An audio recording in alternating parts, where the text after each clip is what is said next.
안녕하십니까. KBS 9시 경남 뉴스입니다. 윤석열 대통령이 오늘 경남을 방문해 14번째 민생토론회를 열었습니다. 올해를 원전산업 제도약의 원년으로 만들고 50주년을 맞은 창원 국가산단도 문화와 산업의 융복합 공간으로 바꾸겠다고 밝혔습니다. 오늘 첫 소식 손원혁 기자입니다. 국내 원전산업 중심 창원에서 열린 14번째 민생토론회. 윤석열 대통령은 올해를 원전산업 제도약의 원년으로 삼겠다고 말했습니다. 신한울 3, 4호기 건설 재개 등 원전 생태계에 올해 3조 3천억 원의 일감을 공급하고 특별금융 1조 원 공급도 약속했습니다.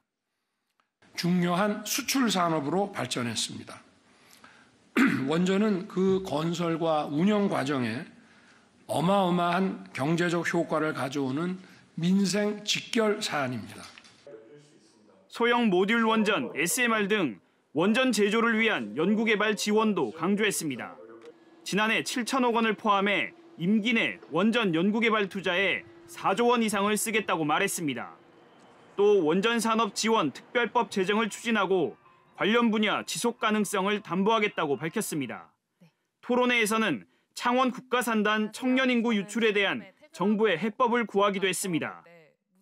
다들 수도권이나 중심도시로의 취업을 희망하지 지방의 산업단지 내 취업을 우선으로 희망하는 추세는 아닙니다. 청년들이 고향을 떠나지 않고 창원 산단에서 미래를 꿈꿀 수 있도록. 윤 대통령은 올해 50주년을 맞은 창원 국가산단도 문화와 산업 융복합 공간으로 바꾸겠다고 밝혔습니다. 산단 조성과 기획에 문화체육관광부의 역할도 주문했습니다.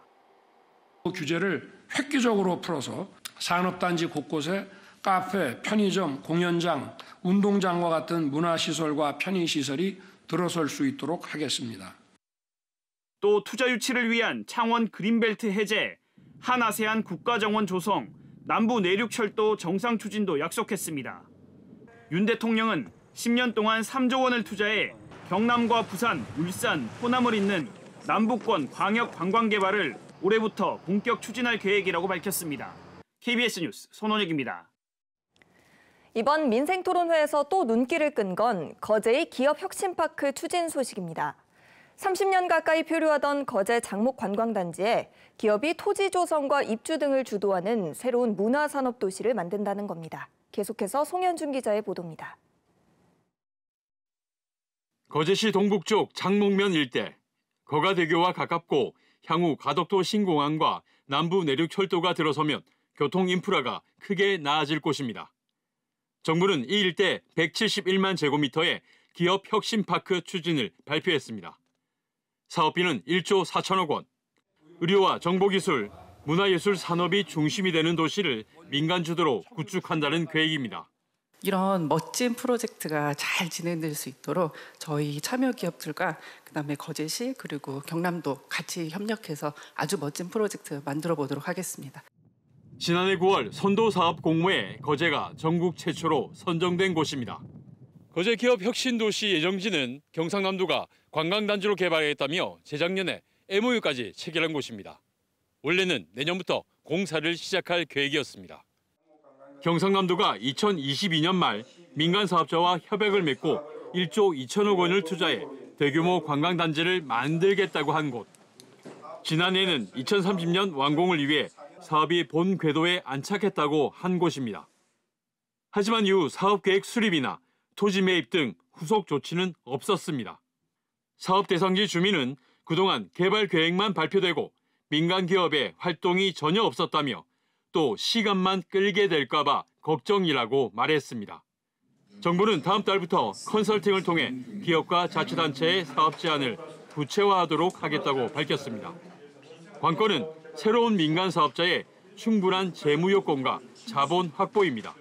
기업들 중에 일부 좀 큰 기업이 좀 앵커 기업이 좀 필요한 면이 좀 있습니다. 그래서 그러한 면도 좀 보완이 되어야 되고요. 30년 가까이 지지부진하던 거제 장목관광단지 사업.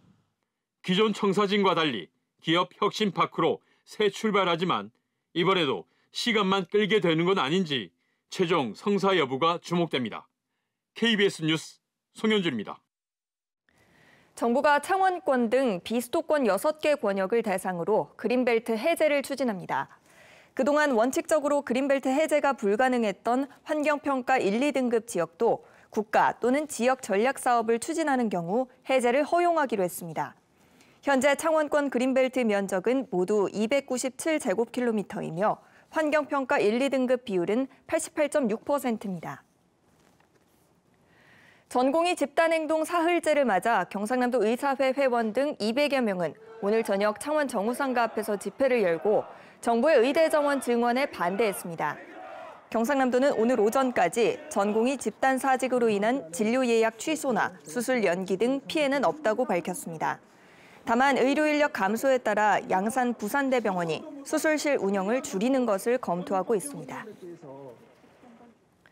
최근 창원의 한 시내버스 회사 실소유주가 수억 원의 임금을 체불한 혐의로 실형을 선고받고 법정 구속됐습니다. 노동자들은 시내버스 준공영제 도입에도 달라진 것이 없다며 창원시에 대책 마련을 요구했습니다. 보도에 박기원 기자입니다. 50여 대 시내버스를 운행하는 창원 제1교통입니다. 이 회사 실소유주 최모 씨가 수억 원대 임금을 체불한 혐의로 재판에 넘겨진 건 2022년. 최근 1심 재판부는 최 씨에게 징역 3년 6개월을 선고하고 법정 구속했습니다. 최 씨는 2019년부터 3억여 원의 노동자 임금과 퇴직금을 주지 않고 노동조합비를 조합에 주지 않는 등 9가지 혐의로 기소됐습니다. 재판부는 피해자와 미지급금이 많고 일부 범행이 집행유예 기간 중 일어난 사실이 확인됐다고 밝혔습니다. 노동자들은 2021년 창원시의 시내버스 준공영제 도입 이후에도 이 같은 문제가 반복됐다고 주장합니다. 제1교통은 노동자 퇴직금 12억여 원을 적립하지 않았고 4대 보험료도 4억 원 넘게 밀렸습니다. 또 연료비 9억 원을 내지 못해 특정 충전소 이용을 하지 못하거나 인력 부족으로 차량 정비에도 일부 차질을 빚는 것으로 알려졌습니다. 준공영제로 인건비와 연료비, 정비비 등 총액으로 지원받고 있지만 적자가 이어지는 겁니다. 준공영제 취지 3가지인데 지금 그 조건이 하나도 안 맞는 거죠. 돈만 주면 끝나는 건가? 그러면 회사 경영은 너네 알아서 해라. 노사가 알아서 해라. 그 사태가 계속 이런 식으로 발생이 되는 거죠. 창원시는 준공영제 이전부터 이어져온 7억 원대의 체불 임금 등 부채로 인해 발생한 일이라며 버스 운행에 차질이 없도록 관리하겠다는 입장입니다. 체불 임금과 경영 상태가 상당 부분 개선되어 가고 있는 것으로 파악하고 있습니다. 창원시가 제1교통에 지급하는 보조금은 한 해 60억 원, 회사 적자를 예산으로 메워주고 있지만 버스 노동자의 처우 개선은 좀처럼 나아지지 않고 있습니다. KBS 뉴스 박기원입니다. 창원 최대 규모인 파크 골프장의 운영권을 놓고 창원시와 동호인들 사이 극심한 갈등이 이어지고 있는데요. 국민권익위원회가 이에 대한 답을 내놨습니다. 공공체육시설은 누구에게나 개방돼야 하며 창원시가 동호인들에게 위수탁 협약을 해지한 건 정당하다는 판단입니다. 최진석 기자가 보도합니다. 지난해 11월 비회원 사용 제한과 구장 무단 확장을 이유로 창원 대산 파크 골프장에 관리 운영권을 뺏긴 창원시 파크골프협회. 협회는 창원시의 결정이 부당하고 시의회가 관련 조례 제정을 멈춰야 한다며 국민권익위원회에 민원을 냈습니다. 협회와 협의 없이 구장의 관리 운영권을 빼앗고 사용료를 2배 인상하는 조례는 부당하다는 이유였습니다. 하지만 2달 만에 나온 권익위의 판단은 달랐습니다. 권익위는 협회 측이 회원보다 일반 시민의 구장 사용을 더 제한한 사실이 인정된다며 창원시의 협약 해지가 정당하다고 창원시에 손을 들어줬습니다. 또 시의회의 관련 조례 제정도 운영의 효율성을 위해 필요하다고 인정했습니다. 창원시는 환영 입장입니다. 협회가 하천법을 위반하고 위탁 운영 조건을 위반한 사실이 명백하다고 결정한 사항에 대해서는 시민 모두가 공감하는 결정이라고 봅니다. 협회 측은 권익위 판단이 아쉽다면서도 그동안 구장 관리에 대한 정당한 보상을 요구했습니다. 우리 협회 회원이나 일반 시민들이 운동을 할 때 무료로 한 10년간 계속 운동을 한다면 저희들은 그대로 수용할 각오를 하고 있습니다. 창원시는 오는 6월까지 대산 파크 골프장에 편의시설 등을 설치하고 운영 체계를 정비해 시민들에게 구장을 개방할 계획입니다. KBS 뉴스 최진석입니다.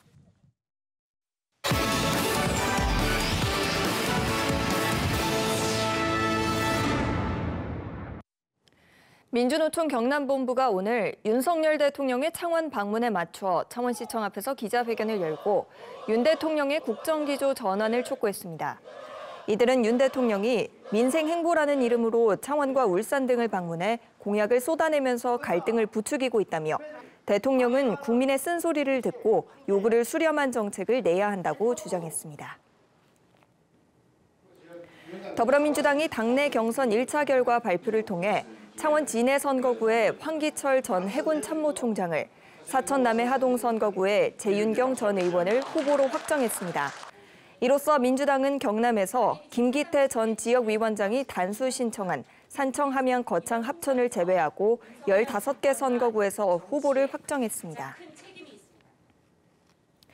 K9 자주포 등의 폴란드 수출 계약 성사를 좌우할 수출입 은행법 개정안이 어제 국회 기획재정위원회 경제재정 법안 소위를 통과해 오는 29일 국회 본회의 통과도 가능할 전망입니다.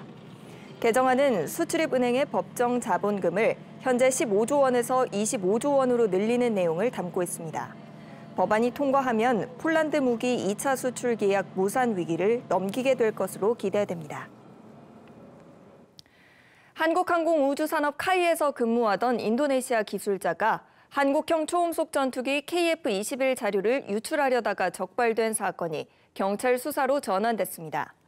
방위사업청과 국군 방첩사령부, 국가정보원으로 구성된 정부 합동조사팀은 오늘 경찰청 국가수사본부에 인도네시아 기술자 A씨에 대한 수사를 요청했다고 밝혔습니다.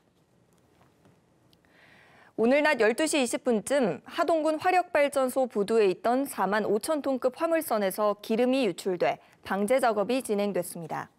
사천해경은 항공기와 경비정 4척, 방제정 2척을 현장에 투입했고 해양환경공단에도 방제 협조를 요청했습니다. 오늘 오전 8시쯤 통영시 인평동 한 다가구 주택 1층에서 불이 나 1시간여 만에 꺼졌습니다.